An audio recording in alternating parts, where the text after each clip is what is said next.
Welcome students. In last video, we have studied the properties of electric field lines or electric lines of goods. Today here, we will talk about and we will discuss about distribution of charge. Distribution of charge means suppose I am assuming AB as a conductor and here is suppose charge at the top of the conductor. Now see, if listen carefully, if AB is a conductor, then the charges always exist at the surface. Charges always exist at the surface, not inside the conductor. This is because of the repulsion effect. See, or we can think in two ways. The first way is when the charges are placed at equal distance, force applied on these are equal, so net force equal to 0. If net force equal to 0, that means what? That means this charge is stationary, it cannot move anywhere. Or the same concept, it can be applied in a different way, like see, the charges are placed, they are placing themselves in such a manner so that net force is equal to 0 and the charges cannot move. If net force is not equal to 0, then what will happen? Charge has to move somewhere else because it is a conductor, so it allows the charge to move within it. Now actually, this kind of thing doesn't happen. What the actual story? Let me tell you. The story is charges due to repulsion they are at surfaces. The question is why they are only at the surfaces. The answer is actually they are bound to be stayed in the surface. और कोई रास्ता नहीं है उनका, वो सिर्फ surface में ही रहना पड़ेगा. कैसे? Let me tell you. See, when the charges are repelled by one another, they are moving at the surface, but they do not want to stay in the surface.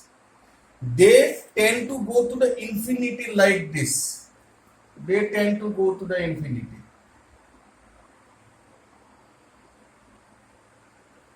But this medium is air medium, and air is a bad conductor of electricity as well as bad conductor of heat.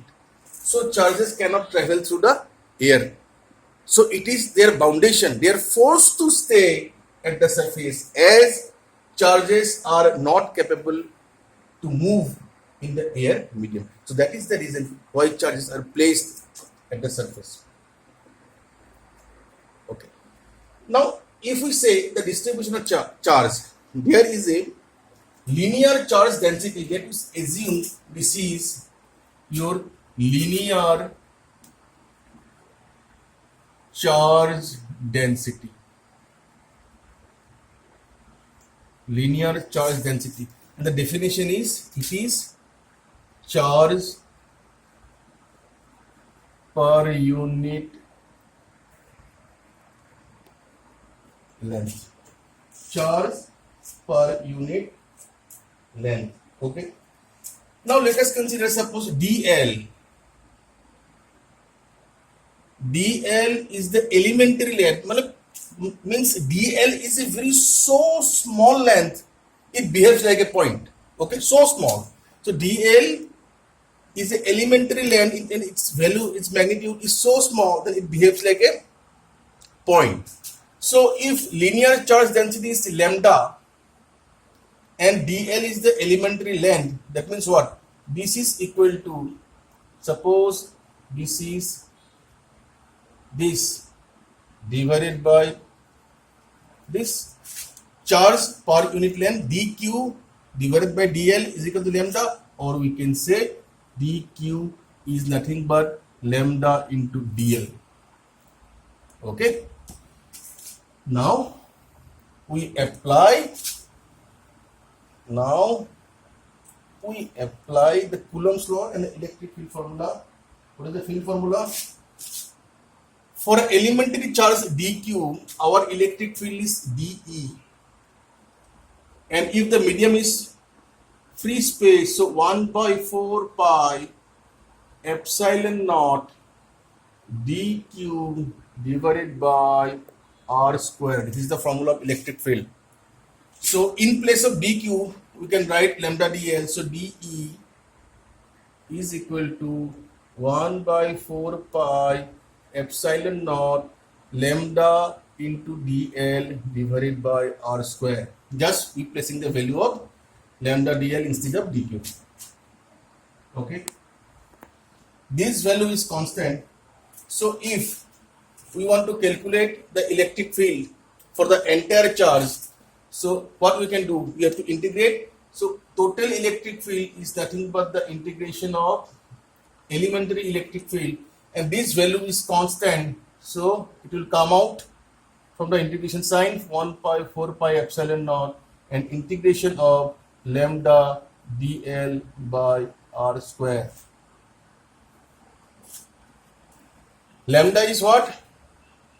It is charge per unit length or density. So lambda will come out from the integration. So electric field will be is equal to lambda by 4 pi epsilon naught into dl by r square integration. So this is due to the distribution of charge. See, the distribution is, here I am assuming about distribution of charge per unit length. Next we will be taking distribution per unit area or per unit volume. Okay. So if we assume a conductor and the conductor has a linear charge density, that is charge per unit length is lambda, so electric field for the entire conductor is lambda by 4 pi epsilon naught integration of dl by r square. Here the concept is, what is dl? dl is such a small length, it behaves like a point.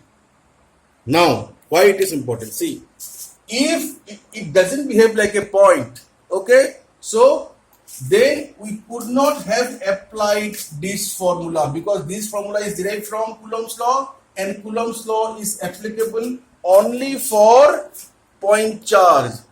Conductor is not a point charge. So we have assumed first dl, and dl behaves like a point. So we are converting this conductor into a point charge, then apply the Coulomb's law formula and then integrate it for the whole conductor. Okay. So otherwise we don't have any formula for a conductor. For suppose for any particular surface area, we don't have any formula. We have only one option left, to use the Coulomb's law, and the Coulomb's law can be applied if there is only a point charge. Thank you. If this video is beneficial, if you people have learned something, at least something, then please like, subscribe my video and keep motivating me. Thank you so much.